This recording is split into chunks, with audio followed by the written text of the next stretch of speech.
Alasan Soeharto diusulkan jadi pahlawan nasional, padahal ditolak aktivis, sudah lama diusulkan. Kementerian Sosial, Kemensos, mengusulkan Presiden kedua Republik Indonesia, Soeharto, untuk mendapat gelar pahlawan nasional.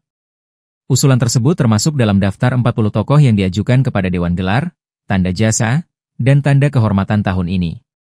Menteri Sosial Saifullah Yusuf atau Gus Ipul mengatakan bahwa seluruh nama yang diajukan telah melalui proses pembahasan internal di Kemensos dan memenuhi syarat formal yang ditetapkan.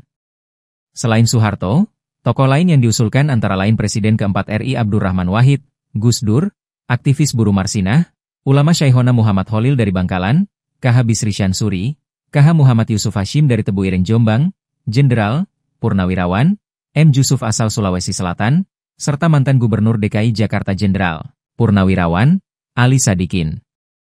Menanggapi adanya penolakan dari sebagian pihak terkait usulan Soeharto, Gus Ipul menegaskan bahwa Kemensos menghargai perbedaan pendapat tersebut.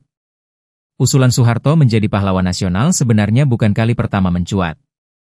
Catatan Kompas.com, usulan ini juga pernah digaungkan oleh elit politik Partai Golkar yang saat itu menjabat sebagai Ketua DPR RI, Ade Komarudin pada 2016 silam. Ade mengatakan, Soeharto banyak berbakti pada bangsa, terlepas dari kekurangan yang ada. Wacana ini kemudian terus bergulir dari tahun ke tahun, bahkan sempat menjadi dagangan politik untuk Partai Berkarya jelang pemilihan umum 2019.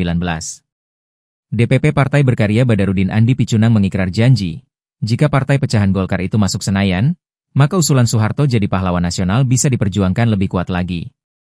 Namun suara lantang penolakan Soeharto sebagai national hero tak kalah konsisten, datang dari para pegiat HAM, aktivis, dan Partai Demokrasi Indonesia Perjuangan, PDIP. Politikus PDIP, Guntur Romli mengatakan, gelar hero untuk Soeharto akan menimbulkan stigma gerakan reformasi sebagai villain, penjahat, atau musuh dari pahlawan. Para korban khususnya mahasiswa yang memperjuangkan demokrasi pada 1998 akan dianggap sebagai penjahat dan pengkhianat. Dia menilai pemberian gelar itu juga akan mengaburkan sejumlah catatan kelam pelanggaran hak asasi manusia, HAM, yang terjadi sepanjang masa Orde Baru. Guntur menyebut negara telah mengakui sejumlah peristiwa pelanggaran HAM di masa pemerintahan Soeharto, mulai dari peristiwa 1965-1966 hingga penghilangan paksa aktivis menjelang kejatuhan rezim pada 1998. Kalau Soeharto diangkat pahlawan, kata Guntur, maka peristiwa-peristiwa yang disebut pelanggaran HAM seperti peristiwa 1965 hingga 1966, penembakan misterius 1982 hingga 1985, Talang Sari 1989, Rumah Geudong, penghilangan paksa 1997-1998,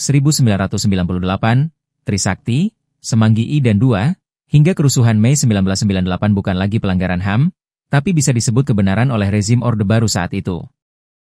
Belum lagi usulan ini disejajarkan dengan para tokoh yang menentang Orde Baru dan kepemimpinan Soeharto, seperti Marsinah, dan Presiden keempat RI, Abdurrahman Wahid atau Gus Dur.